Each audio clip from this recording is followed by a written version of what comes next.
बिस्मिल्लाहिर्रहमानिर्रहीम। अस्सलाम वालेकुम। प्यारे बच्चों, लास्ट क्लास के अंदर हमने आपको प्लांट की अडाप्टेशन के हवाले से पढ़ाया। प्लांट की अडाप्टेशन के हवाले से हमने डिस्कस किया कि प्लांट के अंदर हैबिटेट के हवाले से ज़ीरोफाइट क्या करेगा, हाइड्रोफाइट क्या करेगा, मीज़ोफाइट क्या करेगा, हेलोफाइट क्या करेगा। आइए ज़रा आज हम थोड़ा सा कंपैरिजन कर लेते हैं इन तमाम के दरमियान।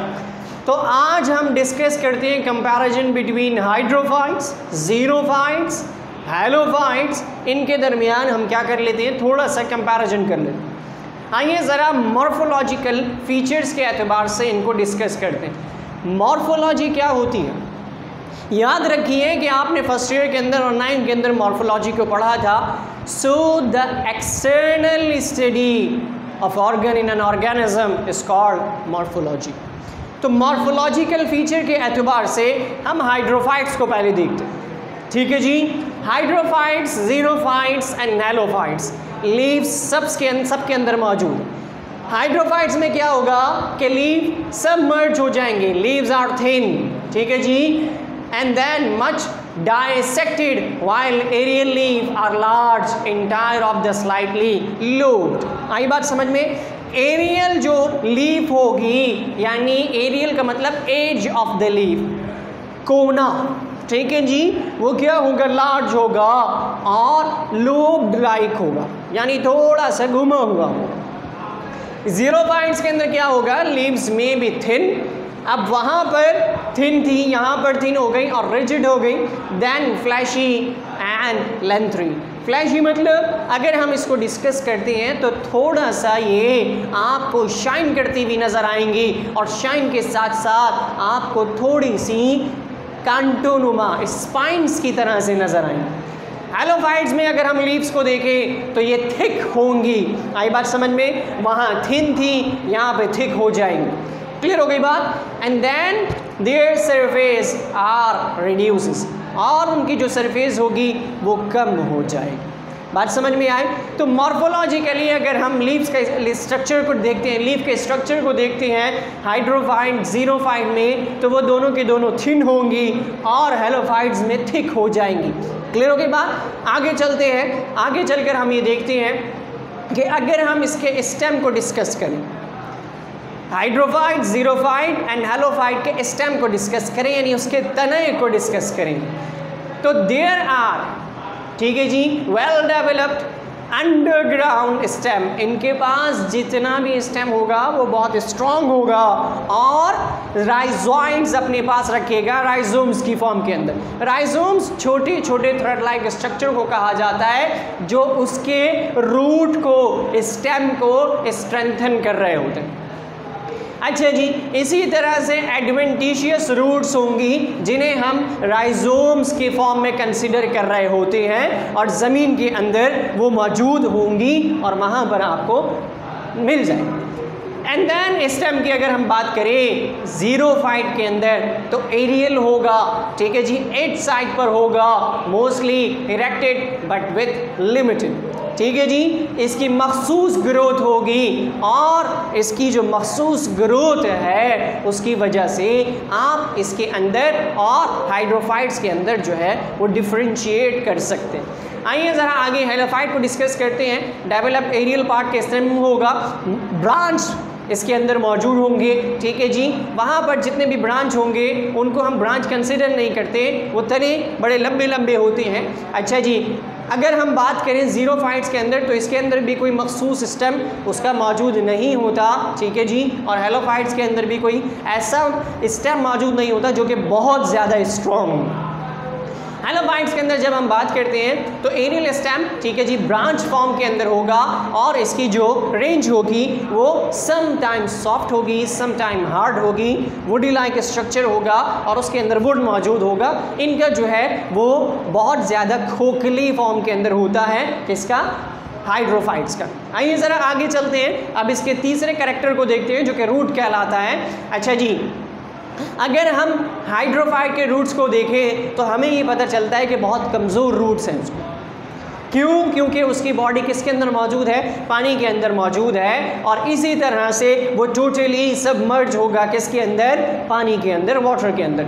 ज़ीरोफाइट्स के अगर हम रूट्स को देखें तो ज़ीरोफाइट्स के रूट्स थोड़े से स्ट्रॉन्ग होंगे एज कम्पेयर टू हाइड्रोफाइट्स, ठीक है जी। और वो ज़मीन के अंदर मौजूद होंगे, डेप्थ के अंदर मौजूद होंगे और प्लांट को स्ट्रेंथन कर रहे होंगे।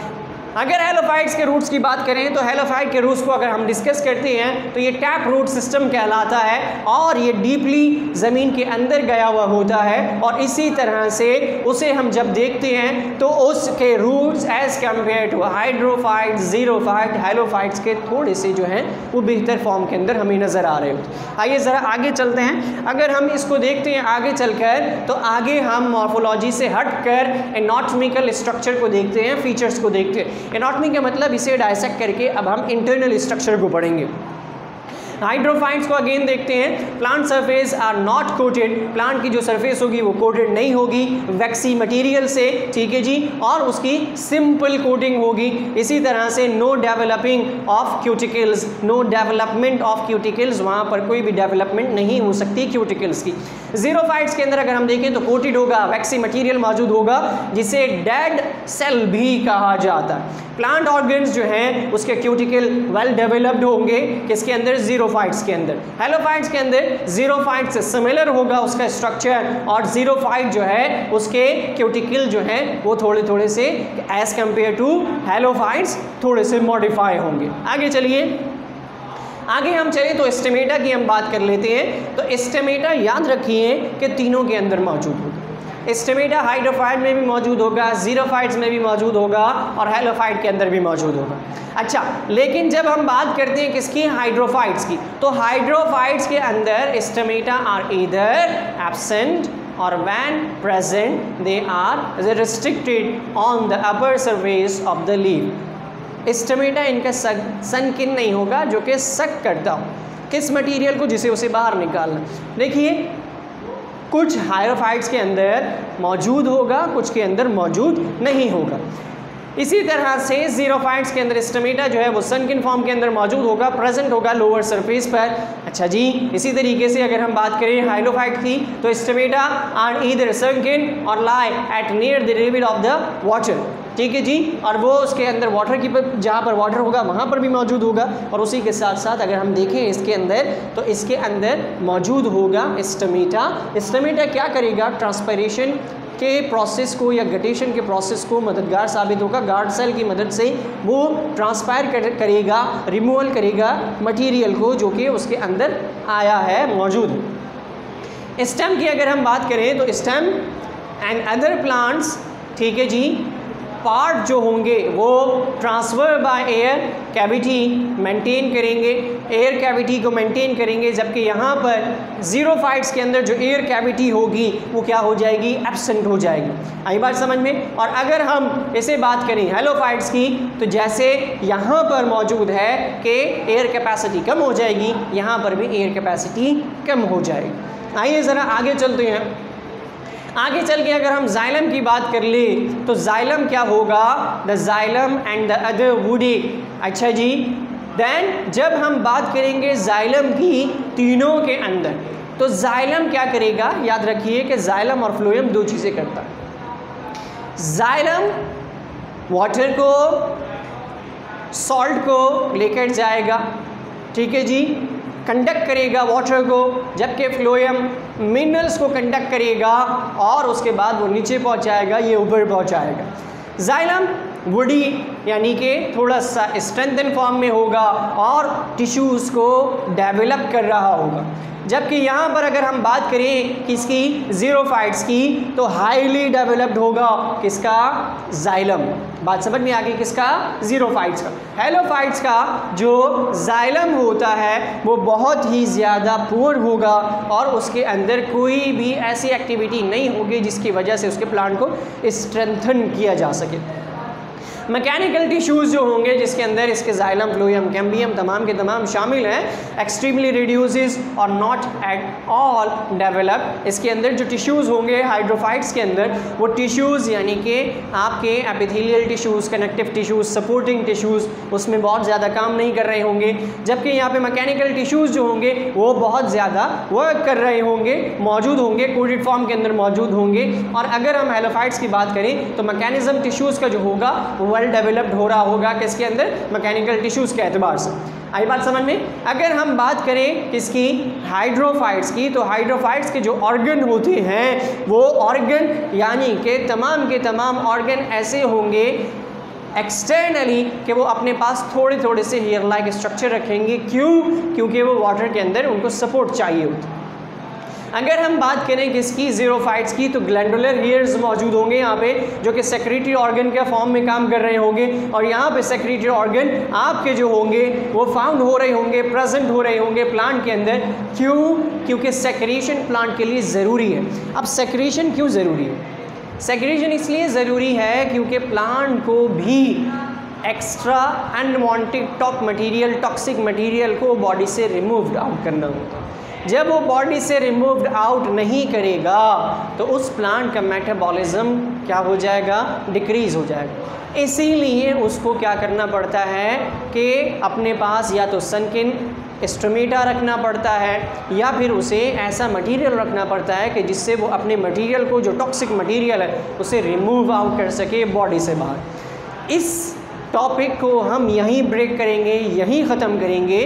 नेक्स्ट जो टॉपिक है आपका वो ऑस्मोरेगुलेशन और एक्सक्रीशन होगा किसके अंदर, एनिमल्स के अंदर और प्लांट्स के अंदर। ये टॉपिक आपका ज़ीरोफाइट, हाइड्रोफाइट्स, मेसोफाइट का प्लांट अडॉप्टेशन का यहाँ पे ख़त्म हुआ। हम इसे यहीं रखते हैं, थोड़ा सा ब्रेक लेते हैं, उसके बाद हम इस नेक्स्ट टॉपिक को आगे लेकर चलते हैं। सो बच्चों, हमने अपने टॉपिक को जो कि प्लांट अडॉप्टेशन का था उसे कंप्लीट किया। अब हम चलते हैं नेक्स्ट टॉपिक की तरफ जो कि आपके पहले चैप्टर से ही बिलोंग करता है। वो चैप्टर कौन सा है? होम्योस्टेसिस का चैप्टर है, उसी से बिलोंग करता है और उस टॉपिक का नाम है ऑस्मोरेगुलेशन एंड एक्सक्रीशन। हम चलते हैं आगे, आपके ऑस्मोरेगुलेशन को और एक्सक्रीशन को देखते हैं। आपका ऑस्मोरेगुलेशन यानी ऑर्गेनिज्म के अंदर ऑस्मोरेगुलेशन जो कि बैलेंसिंग पोजीशन को कहा जाता है, और एक्सक्रीशन को, ताकि आपकी बॉडी या एनिमल की बॉडी या ऑर्गेनिज्म की बॉडी जो है वो बैलेंसिंग पोजीशन में आ सके। इस टॉपिक को हम पढ़ेंगे इस लेक्चर के अंदर। आइए ज़रा देखते हैं कि ऑस्मोरेगुलेशन और एक्सक्रीशन होता क्या है। प्यारे बच्चों, ऑस्मोरेगुलेशन की जहाँ पर बात की जाए तो regulate solute concentration and balance the gain and loss of water, यानी कितना वाटर आप गेन कर रहे हो, कितना वाटर आप लूज़ कर रहे हो, उसकी बैलेंसिंग जब भी की जाए सॉल्यूट कंसंट्रेशन में रहते हुए, उसे क्या कहा जाएगा? ऑस्मोरेगुलेशन कहा जाएगा। बात समझ में आ गई? एक्सक्रीशन किसे कहा जाता है? अगर आपकी बॉडी टॉक्सिक मटेरियल को आपकी बॉडी डिफरेंट ऑर्गन के एतबार से रिमूव आउट कर रही, चाहे आपकी स्किन कर रही हो, चाहे आपका लिवर कर रहा हो या आपका गॉल ब्लैडर कर रहा हो। बात समझ में आ गई? गॉल ब्लैडर हो गया या फिर आपका यूरिनरी ब्लैडर हो गया, ये एक्सक्रीशन हो रही। नाइट्रोजिनस सब्सटेंसेस को आपकी बॉडी से रिमूव आउट करना वेस्ट मटेरियल या वेस्ट प्रोडक्ट की फॉर्म के अंदर, चाहे वो स्वेट हो, स्टोल हो या यूरिन हो, क्या कहलाता है? एक्सक्रीशन कहलाता है। बात समझ में आ गई? तो बैलेंसिंग करना, gain of water and lose of water को ऑस्मोरेगुलेशन, नाइट्रोजिनस वेस्ट सब्सटेंस को बाहर निकालना बॉडी से क्या कहलाएगा? एक्सक्रीशन कहलाएगा। आइए आगे चलते हैं, इसको फर्दर हम पढ़ते हैं। बैलेंसिंग एक्ट, आपकी बैलेंसिंग पोजीशन को अगर पढ़ा जाए तो फिजियोलॉजिकल सिस्टम अगर हम पढ़ें फिशेस के अंदर, ठीक है जी, पाइसेस के अंदर, ऑपरेट करेगा इन एन इंटरनल फ्लूइड, उनकी बॉडी के अंदर के फ्लूइड से एनवायरनमेंट के that may not match their external fluid environment. तो उनका इंटरनल और एक्सटर्नल बॉडी फ्लूइड आपस में मैच नहीं कर पाता। कैसे बैलेंस करेंगे, पढ़ते हैं इसको। Relative concentration of water and solute internally must be maintained within fairly narrow limit। उसको आपने मेंटेन करना है। मिसाल के तौर पर आपके बॉडी के अंदर का टेम्परेचर अगर मेंटेन है तो आपकी बॉडी सुइटेबल पोजीशन में। अगर आपके अंदर का टेम्परेचर यानी फिशेस के अंदर का टेम्परेचर या ऑर्गेनिज्म के अंदर का टेम्परेचर सुइटेबल पोजीशन में या बैलेंसिंग पोजीशन में नहीं है, उसका ऑस्मोरेगुलेशन ख़राब है, उसकी एक्सक्रीशन सही नहीं हो रही, तो उसके लिए क्या हो जाएगा, फैटल हो जाएगा, जानलेवा हो जाएगा, उसका ज़िंदा रहना मुमकिन नहीं होगा।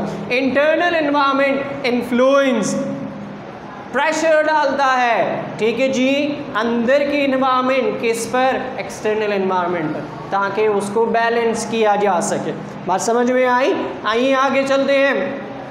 ऑस्मोरेगुलेशन एक्सक्रीशन फ्रेश वाटर के अंदर अगर हम कंसिडर करें तो fresh water fishes is different environment, ठीक है जी, डिफरेंट एनवायरनमेंट के अंदर शोज करेंगी अडाप्टेशन जो कि वो मखसूस करती हैं, लेती हैं अपनी एनवायरनमेंट को क्या करने के लिए, रेगुलेट करने के लिए, that regulate Uptake and conservation of both water and solute, दोनों को बैलेंस करने के लिए, सॉल्यूशन को भी यानी सॉल्यूट को भी और सॉल्वेंट को भी, दोनों को बैलेंस करेंगी तो ऑस्मोरेगुलेशन बैलेंस होगा।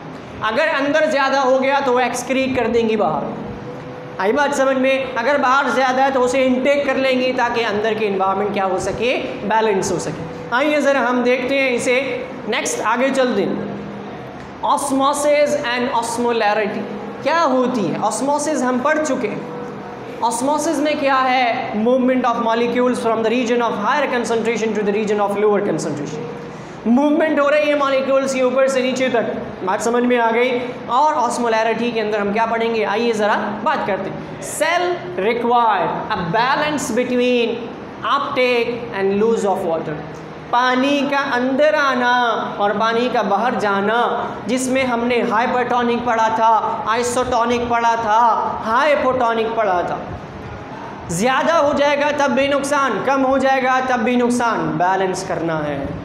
इस बैलेंस को ऑस्मोरेगुलेशन कहते हैं। ऑस्मोलैरिटी याद रखिए, the solute concentration of a solution determines the movement of water across a selectively permeable membrane, यानी ऐसी मेम्ब्रेन जो इजाज़त दे किस चीज़ की, कुछ मटेरियल के अंदर आने की और कुछ मटेरियल के बाहर जाने की।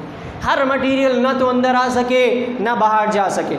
If two solution are isotonic और isoosmotic, ठीक है जी, the movement of water is equal in both direction। अगर बैलेंस होगा तो दोनों तरफ इन भी हो रहा होगा बैलेंसिंग पोजीशन में और आउट भी हो रहा होगा।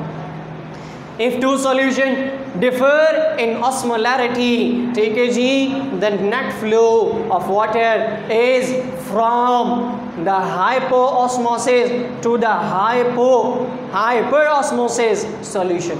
तो क्या होगा, उसके अंदर ना तो यहाँ बैलेंस होगा ना यहाँ बैलेंस होगा, एक में श्रिंकेज हो जाएगा, एक में स्वेलिंग हो जाएगा, टर्ड हो जाएगा। तो बैलेंस करना ज़रूरी है। उस बैलेंसिंग के लिए क्या क्या करेंगे, फ्रेश वाटर की फिशेस क्या करेंगी, या ऑर्गेनिज्म क्या करेंगे, या मरीन वाटर के ऑर्गेनिज्म क्या करेंगे, उनको पढ़ते हैं आगे चल के। नेक्स्ट आगे चलते हैं, आगे हम बात करते हैं ऑस्मो कॉन्फॉर्मर्स, ठीक है जी, और ऑस्मो रेगुलेटर्स। ऑस्मो कॉन्फॉर्मर्स क्या होते हैं, consisting only of some marine animals, कुछ ऐसे एनिमल जो कि मखसूस तादाद के अंदर मौजूद होंगे। आर आइसोऑस्मोटिक, वो क्या होंगे, उनकी बॉडी जो होगी वो आइसोऑस्मोटिक होगी।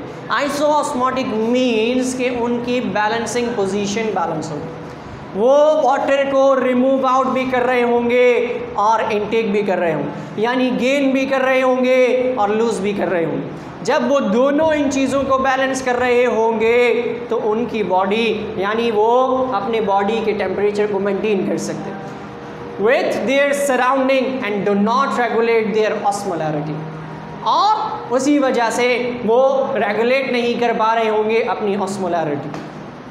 ऑस्मोरेगुलेशंस क्या होती है और रेगुलेटर्स क्या होते हैं? Expend energy to control water uptake and lose in a hyper osmotic और हाइपोऑस्मोटिक एनवायरनमेंट। ये एक्सपेंड करेंगे अपनी एनर्जी कंट्रोल करने के लिए, वाटर को बाहर निकालने में या वाटर को अप करने में, सॉल्ट को बाहर निकालने में या सॉल्ट को इनटेक करने में, ताकि इनकी बॉडी बैलेंसिंग पोजीशन में आ सके। आइए आगे चलते हैं, नेक्स्ट देखते हैं हम हैंग फिशेस को देखते हैं। ऑस्मो कन्फॉर्मर्स के एग्जांपल ओनली वर्टिब्रेट्स। वर्टिब्रेट्स कौन होते हैं? जिनकी बैकबोन मौजूद हो।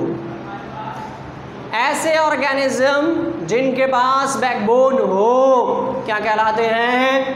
वर्टिब्रेट्स कहलाते हैं। That is isotonic to sweet water. और सी वाटर की जब हम बात करते हैं तो सी वाटर क्या होता है? जब भी हम सी वाटर की बात करते हैं तो सी वाटर के अंदर जो होता है वाटर सॉल्टी होता है, तो ये आइसोटोनिक होते हैं, मच लाइक मरीन इनवर्टिब्रेट्स। अब मरीन इनवर्टिब्रेट्स की तरह से ये होते हैं। मरीन इनवर्टिब्रेट्स जो होंगे वो जब भी हम बात करेंगे मरीन की, ठीक है जी, तो मरीन की जब हम बात करते हैं तो हम उसके अंदर जो इनवर्टिब्रेट को डिस्कस करते हैं उनके पास बैकबोन मौजूद नहीं, यानी इनवर्टिब्रेट्स जिनके पास बैकबोन ना हो और वर्टिब्रेट्स वो जिनके पास बैकबोन मौजूद हो। बात समझ में आई? आइए आगे चलते हैं। अगर हम बात करते हैं ऑस्मोरेगुलेटर्स की तो example aquatic vertebrates, gills are the important organ of excretion, osmoregulation, ठीक है जी। इन दोनों के लिए क्या चीज़ ज़रूरी है? गिल्स ज़रूरी है। ये आपको नज़र आ रहे हैं गिल्स, इन्हें गिल्स कहा जाता है, यानी गलफड़े कहा जाता है। ये इम्पॉर्टेंट रोल अदा करते हैं इनकी एक्सक्रीशन और ऑस्मोरेगुलेशन में। Although kidneys first evolve as osmoregulatory organ in fishes to remove water, fresh water और कंजर्व वाटर मरीन। इनके पास किडनी का अमल दखल भी होगा, जिसकी वजह से ये क्या कर रहे होंगे? अपने ऑस्मोरेगुलेटरी को मेंटेन कर रहे होंगे। बात समझ में आई? चलिए आगे चलते हैं। आगे जब हम चलते हैं तो मरीन एनिमल्स के बारे में बात करते हैं। हमने अभी फ्रेश वाटर के बारे में बात किया, अब हम मरीन के बारे में बात करते हैं। Most marine vertebrate are osmoregulators. कुछ ऐसे होते हैं जो ऑस्मोरेगुलेटर्स होते हैं। मरीन बोनी फिशेस, ठीक है जी। बोनी फिशेस से क्या मुराद है? बोनी फिशेस से ये मुराद नहीं है कि बहुत छोटी छोटी होंगी।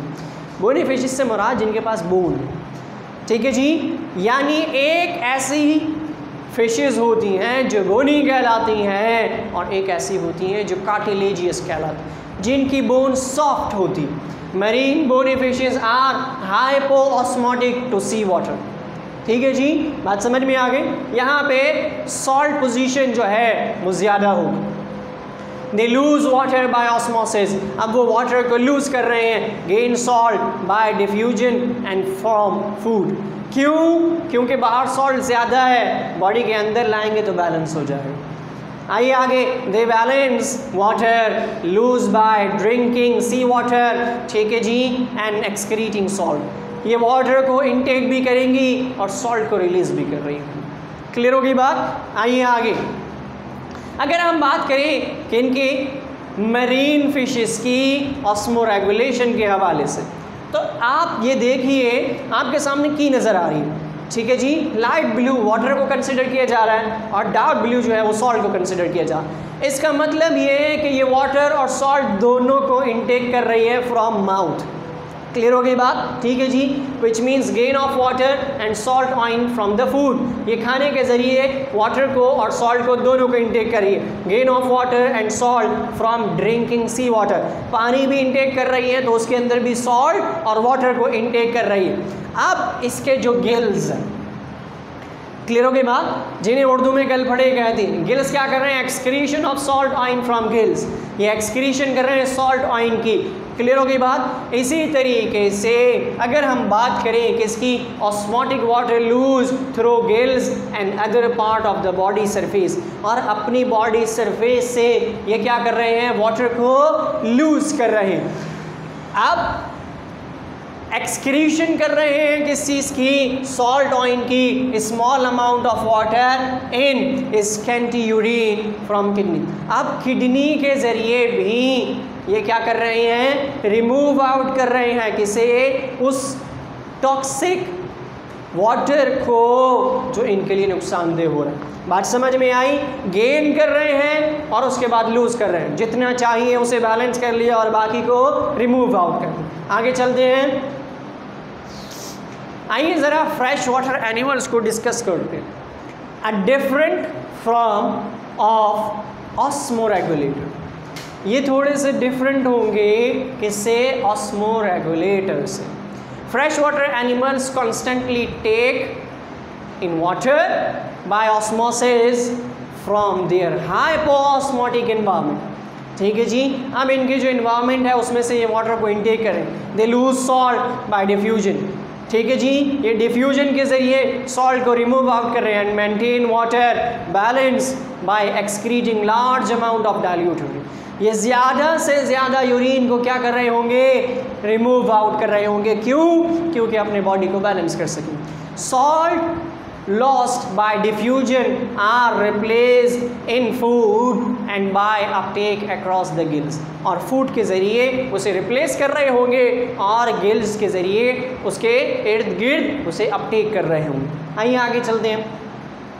अगर हम देखें फ्रेश वाटर फिशेस या फ्रेश वाटर एनिमल्स पे large volume of urine salt and salt reabsorbed in the distal tubules। अगर हम किडनी की बात करें तो किडनी के अंदर डिस्टल ट्यूब्यूल भी होता है, प्रॉक्सिमल ट्यूब्यूल भी होता है, यानी proximal convoluted tubule, distal convoluted tubules. तो फ्रेश वाटर फिशेस क्या करेंगी, लार्ज अमाउंट में यूरिन को रिमूव आउट करेंगी, सॉल्ट को रीअब्जॉर्ब करेंगे दोबारा से।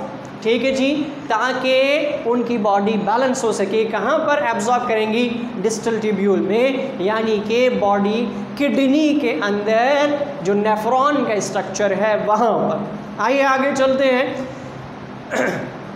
दोनों का कंपैरिजन कर लेते हैं, फ्रेश वाटर फिशेस का किससे, मरीन फिशेस से। अब ज़रा देखिए आप, fresh water fishes food fresh water intake कर रही हैं। ठीक है जी, लार्ज ग्लोमेरुलस मौजूद है इनके पास, इनके किडनी के अंदर, यानी नेफ्रॉन के स्ट्रक्चर के अंदर ये कप लाइक स्ट्रक्चर मौजूद है ग्लोमेरुलस, जिसके अंदर वुमेन कैप्सूल मौजूद होता है। अच्छा जी, सेक्रेशन कर रहे हैं किसकी, सोडियम क्लोराइड की। क्लियर हो गई बात। जब इन्होंने बॉडी से बाहर निकाला तो एक्सक्रीशन हो गई लार्ज किसकी, अमाउंट ऑफ यूरिन की। यूरिन भी रिमूव आउट कर रहे हैं, वेस्ट भी रिमूव आउट कर रहे हैं, ताकि इनका बैलेंस हो सके किसका, ऑस्मोरेगुलेशन और होम्योस्टेसिस का। किडनी से जो रिमूव हो रहा है वो सोडियम क्लोराइड हो रहा है, किसके अंदर, फ्रेश वाटर के अंदर। मरीन वाटर, मरीन फिशेस के अंदर, ठीक है जी, मैग्नीशियम सल्फेट की फॉर्म के अंदर वो रिमूव आउट हो रहा होगा MgSO4 की कंडीशन के अंदर। अब यहाँ पर क्या होगा कि इनके नेफ्रॉन के अंदर ग्लोमेरुलस मौजूद नहीं होगा, इनके नेफ्रॉन के अंदर ग्लोमेरुलस एब्सेंट हो जाएगा, नहीं मौजूद होगा। जबकि अगर हम बात करें फ्रेश वाटर की तो इनके गिल्स जो हैं वो रीअब्जॉर्प्शन करेंगे किसकी, सोडियम क्लोराइड की, किससे, पानी से।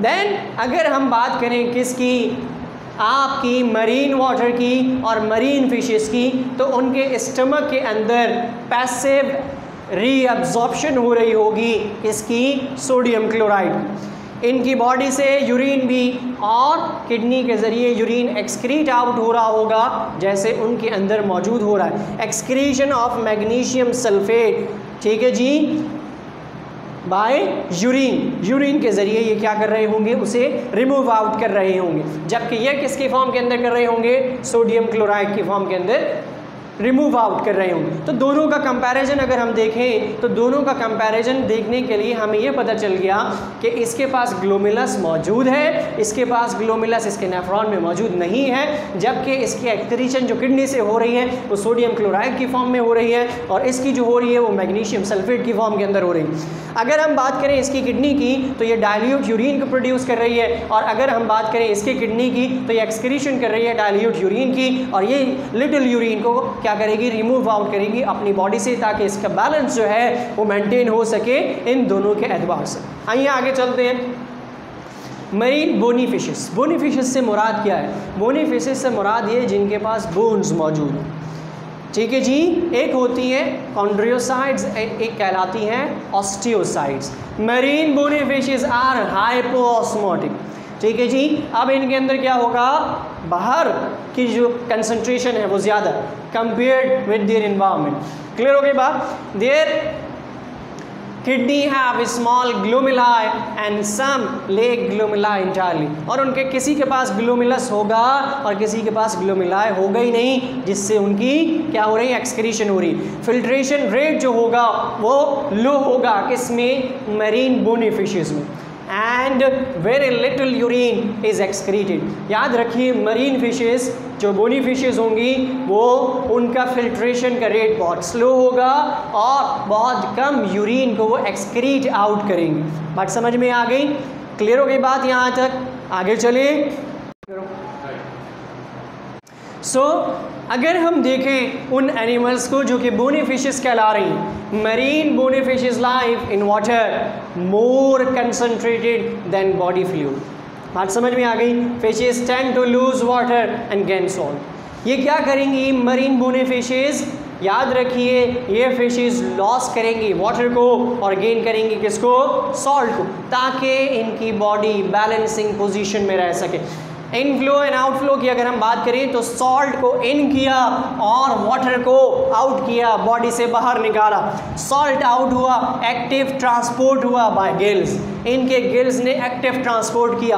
क्यों एक्टिव ट्रांसपोर्ट किया? याद रखिए कि एक्टिव ट्रांसपोर्ट होता क्या है, जिसमें आपको एनर्जी चाहिए हो, ठीक है जी, जिसमें आपको एनर्जी चाहिए हो वो एक्टिव ट्रांसपोर्ट कहलाता है। वाटर को बाहर निकाला, सॉल्ट को इन किया, जब सॉल्ट को इन किया तो वाटर खुद ब खुद बाहर चला गया, ठीक है जी, और वाटर बाहर गया तो इनकी मरीन बोनी फिशेस का लाइव करना किसके अंदर, मरीन वाटर के अंदर आसान हो गया। यूरिन को क्या करेंगे, ये स्मॉल वॉल्यूम होगा यूरिन का जो कि रिमूव आउट कर रहे होंगे, अच्छा जी, स्लाइटली लेस कंसंट्रेटेड होगा देन बॉडी फ्लूइड, उनकी बॉडी फ्लूइड से थोड़ा सा कम कंसंट्रेटेड होगा ताकि उनकी बैलेंसिंग पोजीशन नॉर्मल हो सके, बैलेंस रह सके, उनके एनवायरनमेंट बैलेंस रह सके।